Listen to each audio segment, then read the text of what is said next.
Bismillahirrahmanirrahim. Assalamualaikum warahmatullahi wabarakatuh.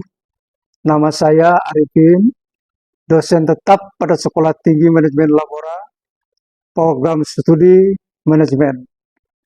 Video ini saya buat sebagai bagian dari deskripsi diri untuk Tridharma Perguruan Tinggi, khususnya dalam komponen pengajaran. Pada kesempatan kali ini, saya akan menjelaskan strategi pembelajaran dengan teknik delivery, interaction, dan assessment pada mata kuliah metodologi penelitian dengan bobot 3 SKS. Kemudian video ini dibuat terdiri dari 2 sesi. Sesi yang pertama adalah deskripsi mata kuliah serta pemaparan rancangan pembelajaran semester yang di dalamnya akan terlihat bagaimana cara saya melakukan evaluasi hasil pembelajaran bagi para mahasiswa dalam mengikuti mata kuliah yang saya ampu. Untuk video sesi yang kedua, terdiri dari cuplikan video pengajaran. Di dalamnya akan terlihat bagaimana cara saya memberikan materi pembelajaran, serta bagaimana saya berinteraksi di kelas dengan mahasiswa dalam rangka meningkatkan partisipasi aktif mahasiswa pada proses belajar mengajar. Untuk sesi yang pertama akan saya mulai dengan pemaparan deskripsi mata kuliah penelitian sebagai berikut. Deskripsi mata kuliah ini membahas konsep dasar metode penelitian ilmiah yang meliputi perumusan masalah, kajian literatur, desain penelitian, teknik pengumpulan data, analisis data, hingga penyusunan proposal penelitian. Mahasiswa diarahkan untuk memahami dan menerapkan prinsip-prinsip ilmiah dalam perancangan dan pelaksanaan penelitian, baik itu secara kualitatif maupun kuantitatif. Selanjutnya, kita akan membahas capaian pembelajaran. Dibagi menjadi 4 bagian. Yang pertama adalah CPL P1, mampu menguasai konsep teoritis bidang keilmuan tertentu secara mendalam.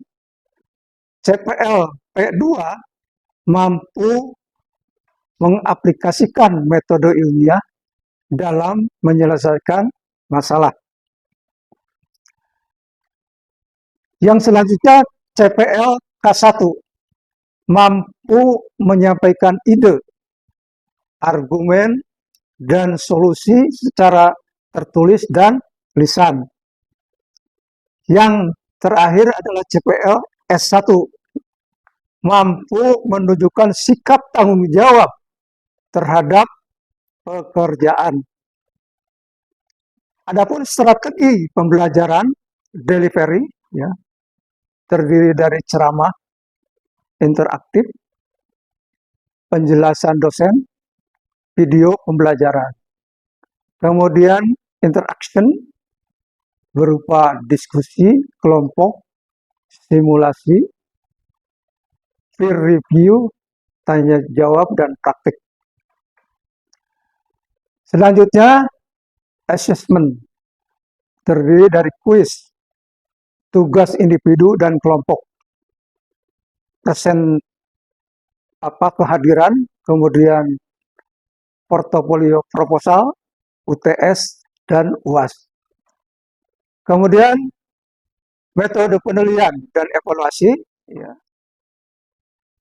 kita bagi kepada 4 ya. Kalau tugas berarti 20% penilaiannya, kemudian presensi atau kehadiran 20%, UTS 25% dan UAS 35%.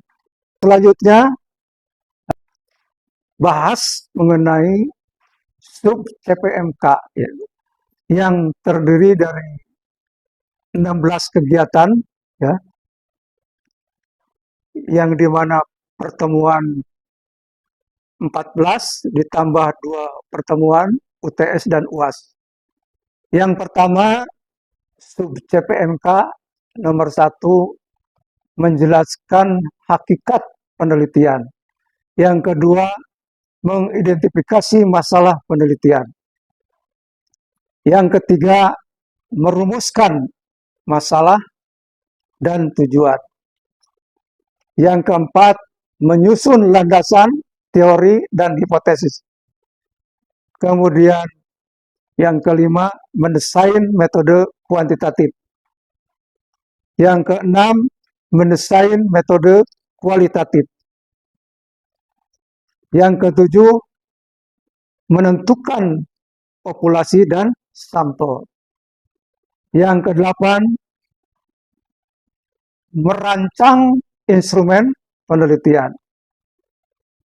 Yang kesembilan, mengumpulkan data. Yang kesepuluh, menganalisis data kuantitatif. Yang ke-11, menganalisis data kualitatif. Yang ke-12, menyusun laporan hasil penelitian. Yang ke-13, menyusun proposal penelitian. Yang ke-14, memproses, mempresentasikan proposal penelitian. Saya kira itu 14 pertemuan ditambah 2 pertemuan UTS dan UAS. Seluruhnya jadi 16 pertemuan. Assalamualaikum warahmatullahi wabarakatuh. Waalaikumsalam warahmatullahi wabarakatuh. Apa kabar semuanya? Baik. Semoga sehat-sehat selalu ya. Amin. Pada hari ini kita akan belajar tentang metodologi penelitian. Tentunya metode penelitian ini adalah untuk pengambilan keputusan dalam kehidupan sehari-hari. Metodologi ini bisa diartikan bahwa metode adalah cara, logi adalah ilmu yang mempelajari. Jadi bagaimana cara mempelajari ilmu penelitian? Kita akan berdoa dulu sebelum memulai mata kuliah ini. Doa mulai.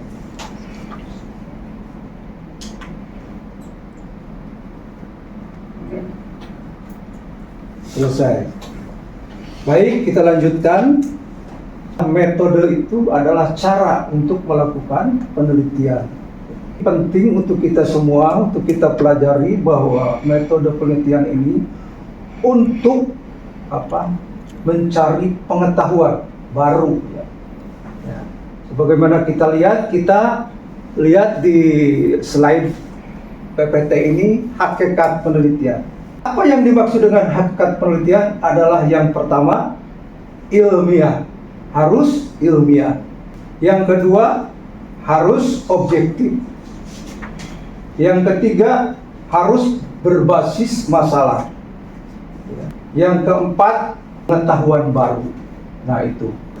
Karena di dalam penelitian ini ada istilah variabel. Entitas yang bisa diukur dan bisa disimpulkan. Kenapa harus bisa diukur? Ada 2 macam. Variabel ini ada 2 macam. Yang pertama bisa diukur secara langsung. Kalau kita menanyakan umur, secara langsung kita tanya kepada responden atau kalian kita tanya nih, berapa umurmu? Jawabnya 17. Terus yang lainnya lagi 18. Ya. Itu bisa diukur secara langsung, bisa ditanyakan. Kemudian yang bisa diukur secara langsung, tinggi badan. Ketika ditanya tinggi badan berapa, ada yang 160, ada yang 170. Nah, itu tinggi badan. Nah, itu disebut dengan variabel yang bisa diukur secara langsung. Yang kedua adalah variabel yang tidak bisa diukur secara langsung, ya. Contohnya apa? Ada variabel motivasi, ada variabel kualitas pelayanan, ya. Motivasi, kemudian kepuasan pelanggan, loyalitas pelanggan, ya. Kita beri ilustrasi terkait dengan kualitas pelayanan. Jadi tidak bisa ditanyain langsung kepada responden. Jadi harus melalui dimensi indikator, ya. Nah, harus melalui itu. Dari mana diketahui dimensi dan indikatornya? Ya. Harus menggunakan teori. Ya. Teori kualitas pelayanan. Sebagaimana dikemukakan oleh para suraman tahun 1998 bahwa dimensi daripada kualitas pelayanan adalah satu, tangible. Yang kedua, empati. Yang ketiga, responsibility. Yang keempat, reliability. Yang kelima adalah insurance. Mari kita bahas satu persatu. Tangible adalah bukti fisik, ya. Kalau kita datang ke mall, ya, ini terkait dengan kualitas pelayanan. Apa sih tangible itu? Ya, bukti fisik. Kita datang ke mall, di mall ada sarana dan prasarana, ada orang, ada barang dagangan. Kemudian empati.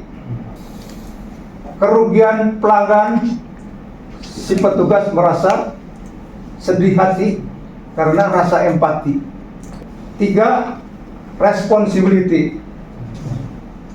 Jadi respon, bagaimana respon dari petugas itu?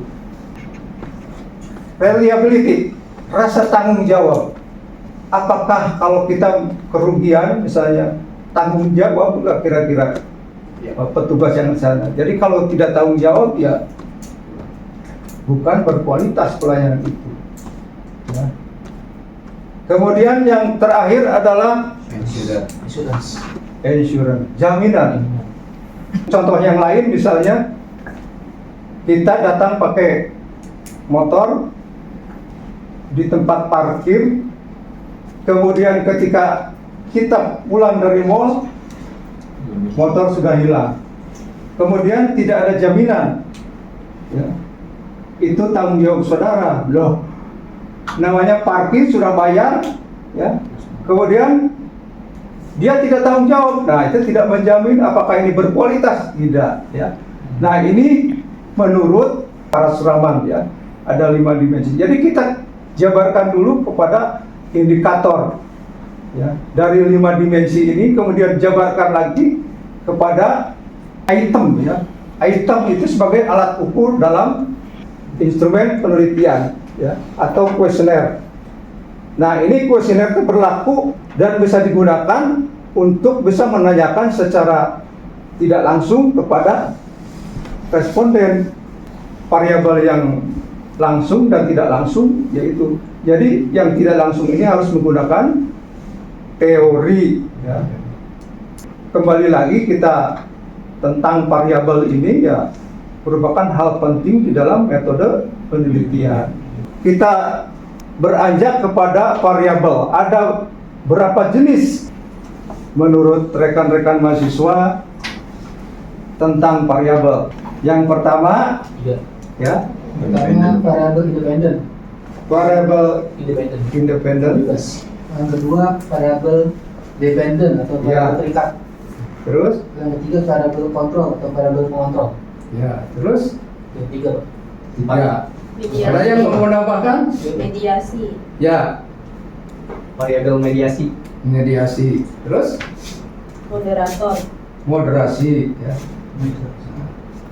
Nah, ini kira ada 4 atau 5 jenis-jenis variabel. Ya. Yang pertama variabel independen. Variabel independen adalah variabel yang mempengaruhi. Variabel dependen adalah variabel yang dipengaruhi. Ya. Tinggal me dan di. Ya. Kalau dependen variabel yang dipengaruhi. Independen variabel yang mempengaruhi. Kalau variabel mediasi, variabel perantara. Ya. Itu mediasi. Kalau variabel moderasi apa artinya? Variabel yang memperkuat atau memperlemah dari hubungan variabel independen terhadap dependen. Ya. Nah, itu jadi 4 jenis yang dinamakan dengan jenis variabel. Ya. Nah, itu yang digunakan di dalam membuat judul penelitian. Variabel independen misalnya gaya kepemimpinan transformasional misalnya terhadap kinerja pegawai, misalnya. Contohnya seperti itu ya. Ini misalnya ada judul pengaruh gaya kepemimpinan terhadap kinerja pegawai. Ada berapa variabel itu? Dua variabel. Ya. Tadi sudah dijelaskan. Ada kepemimpinan, ada kinerja. Kepemimpinan disebut dengan variabel apa itu? Independen. Kinerja? Dependen. Jadi 2 variabel. Nah, kalau mau ditambah dengan variabel mediasi, ya, di mana ditempatannya? Di tengah. Ya. Di tengah antara independen dan dependen. Simpan di tengah. Misalnya komitmen. Ya. Komitmen, ya, memediasi hubungan variabel independen terhadap dependen, ya, dinamakan dengan variabel mediasi, komitmen, ya. Kemudian kualitas pelayanan dikaitkan dengan loyalitas pelanggan. Kualitas pelayanan variabel apa itu? Independen. Loyalitas dependen. Kemudian kalau mau membuat variabel mediasi, berarti di tengah kepuasan pelanggan. Nah, itulah untuk bisa membuat judul penelitian. Jadi judul penelitian ini harus sesuai dengan tadi hakikat penelitian. Hakikat penelitian yaitu harus berbasis kepada masalah. Nah, masalah apa yang harus dijadikan sebagai judul penelitian? Kita lihat, kita cari variabel dependen atau yang disebut dengan simbol Y. Variabel Y adalah variabel dependen. Nah, itulah fokus masalah yang harus diteliti. Misalnya ada berita di koran, ini ya, ada berita di koran, kinerja kepala desa yang amburadul atau kurang baik. Nah, ini dengan membaca berita ini, kira-kira variabel apa ini tentang kinerja? Variabel dependen. Ya. Variabel dependen. Jadi setiap masalah harus berbasis masalah harus disimpan sebagai variabel dependen. Ya. Jangan sekali-kali masalah disimpan sebagai variabel independen karena variabel yang dipengaruhi ini. Seandainya contoh ini, kalau kinerja pegawai tidak baik, yang dipersalahkan siapa? Yang ada di kantor itu. Ada kepemimpinan, ada motivasi, ya, ada kepuasan kerja. Kalau kinerja tidak baik, penyebabnya apa? Cari variabel independennya. Ya. Apa kalau kinerja tidak baik? Kepemimpinannya tidak baik juga, ya. Jadi itulah dua variabel. Untuk mencari judul ini kan gampang, ya, sebetulnya. Kita cari permasalahan di koran atau di media sosial tentang kinerja yang belum maksimal, gitu ya. Kemudian sama kita dipertanyakan, apa sih yang menyebabkan ini kinerja tidak baik? Wah, kalau itu bisa aja kepemimpinan, ya. Bisa aja komitmennya tidak baik, bisa aja kepuasan kerja tidak ada, ya. Nah, itu cara mencari judul atau membuat judul yang baik, ya. Tuh. Kalau kita mau membuat skripsi atau penelitian, kita harus cari dulu fenomena yang terjadi, ya. Fenomena kinerja terutama, ya. Kalau ada lagi, itu dari segi organisasi. Bagaimana kalau dari segi pelanggan? Misalnya loyalitas pelanggan. Loyalitas pelanggan variabel apa? Dependent. Variabel yang dipahami. Terus penyebab daripada tidak ada loyalitas pelanggan ini, penyebabnya apa? Independen. Apa? Kualitas pelayanan. Tadi sudah dijelaskan, baik atau buruk kualitasnya, maka akan tidak mempengaruhi kualitas. Kualitas akan hilang manakala kualitas pelayanannya jelek. Sebaliknya, kalau kualitas pelayanannya bagus, maka tumbuh loyalitas pelanggan.